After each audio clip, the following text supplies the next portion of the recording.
कि 29 साल की उम्र में इसी तेजस्वी यादव ने 5 मकान, 47 जमीन सहित कुल 52 संपत्ति के मालिक बन गए 29 साल की उम्र में।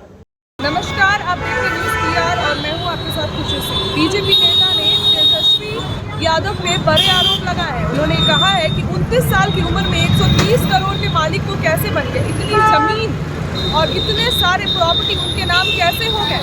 लोगों को रोजगार देके वो जमीन ले रहे हैं क्या? ईडी की छापेमारी पे वो क्या बोले। इसके साथ ही उन्होंने तेजस्वी यादव के प्रॉपर्टी डिटेल्स दिखाए। बारे में नहीं किया, बात करते हैं कि गारंटी हम देते हैं, रोजगार हम देंगे। बड़ा गारंटी है इनका, अद्भुत गारंटी। ये ऐसे रोजगार देते हैं कि रोजगार के बदले में जमीन ही ले लेते हैं। जाइए रोजगार लेने, आपको जमीन मिल जाएगी। कुछ फैक्ट्स हैं मित्रों, मैं रखना चाहता हूं कि 29 साल की उम्र में इसी तेजस्वी यादव ने 5 मकान, 47 जमीन सहित कुल 52 संपत्ति के मालिक बन गए 29 साल की उम्र में। 3 साल की उम्र में जब चलना भी नहीं आया था तो इनके नाम से पिताजी और माताजी जमीन रजिस्ट्री करवा देते थे। इन्हीं के पार्टी के कांति सिंह, इन्हीं के पार्टी के चौधरी, तमाम लोगों की जमीनें और मकान ये ले चुके हैं।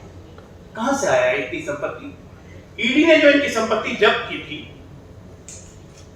उसकी लिस्ट ये, property details of Tejashwi Yadav. अब ये भी गलत है, ऑफिशियल रिकॉर्ड में है ये, और उसके बाद ये आदमी कहता है कि हम मुझे फंसाया जा रहा है। आप लोगों के पास कितनी जगह देखिए तो जरा, 10 कट्ठा 17 दूर फुलवारिया गोपालगंज, उसके बाद 16 कट्ठा, उसके फुलवारी शरीफ में 8 कट्ठा, 1 बीघा फुलवारी शरीफ, 1 बीघा पटना फुलवारी शरीफ, इतनी जमीन है। और तेजस्वी यादव नहीं, तरुण यादव, तेजस्वी यादव, तेज प्रताप यादव, तो पूरा का पूरा खानदान चोरी के आकंठ में डूबा हुआ है और गारंटी देता है यहाँ पे नौकरी और रोजगार की। कौन सा रोजगार आपने दिया है? अरे आपने तो मंगरू यादव तक को नहीं छोड़ा। मंगरू को जमीन दी रेलवे में आपके पिताजी ने, तो उससे भी जमीन ले ली। आज भी मंगरू कहता है कि हम आज जमीन दे दो। बिहार को मजाक का विषय बना दिया है इस लालू परिवार ने पिछले 30 वर्षों से।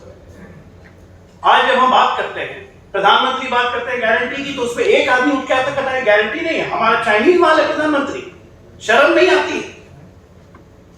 चाइना के साथ इनके इंडी गठबंधन के चोर जब गलवान में लड़ाई चल रही थी तो चाइनीज एम्बेसडर के साथ राहुल गांधी डिनर कर रहे थे, और चाइनीज मालों के प्रधानमंत्री घुस के चाइनीज को मारा हमने।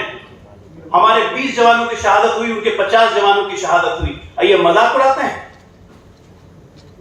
इसी इंडी गठबंधन के राष्ट्रीय अध्यक्ष कांग्रेस के खड़गे कहते हैं कि 370 का क्या मतलब है राजस्थान में बोलने का।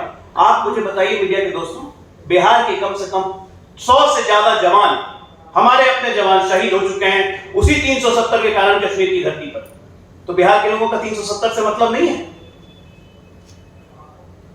ना ये राष्ट्र समझते हैं, ना ये प्रदेश समझते हैं। इनके लिए सिर्फ एक मतलब है,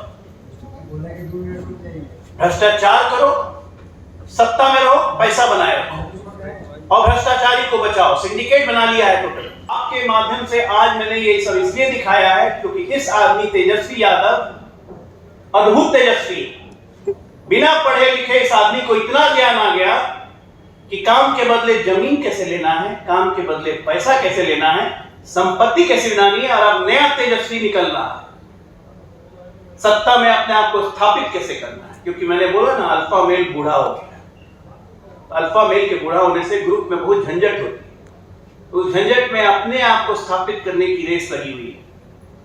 कोई किसी का नहीं है। इनको बिहार से ना मतलब है, ना इनको देश से मतलब है। लेकिन आपके माध्यम से जनता के पास ये जाना चाहिए कि जो कहते थे कि जब मैं नीमुछिया था तब इतनी संपत्ति है, तो भैया नीमुछिया के पास इतनी संपत्ति कहां आ गई जो आज ईडी ने जब्त की हुई है? किसकी संपत्ति है? जवाब देंगे? पटना का ही वो मॉल आप सबने देखा है, मॉल के बेसमेंट के लिए जमीन खुदाई गई और उसके मिट्टी को डाल दिया गया ध्रुव में। 1 करोड़ वहां से भी खाली। मंत्री थे इनके बड़े भाई थे प्रताप यादव। इनोवेशन है करप्शन का, आइडिया निकाल के चोरी करते हैं। तो ऐसे चोरों के परिवार को, बिहार की जनता को जानना बहुत जरूरी है कि आकंठ भ्रष्टाचार में ऊपर से नीचे तक डूबे हुए व्यक्ति न बिहार का भला कर सकते हैं, न देश का भला कर सकते हैं।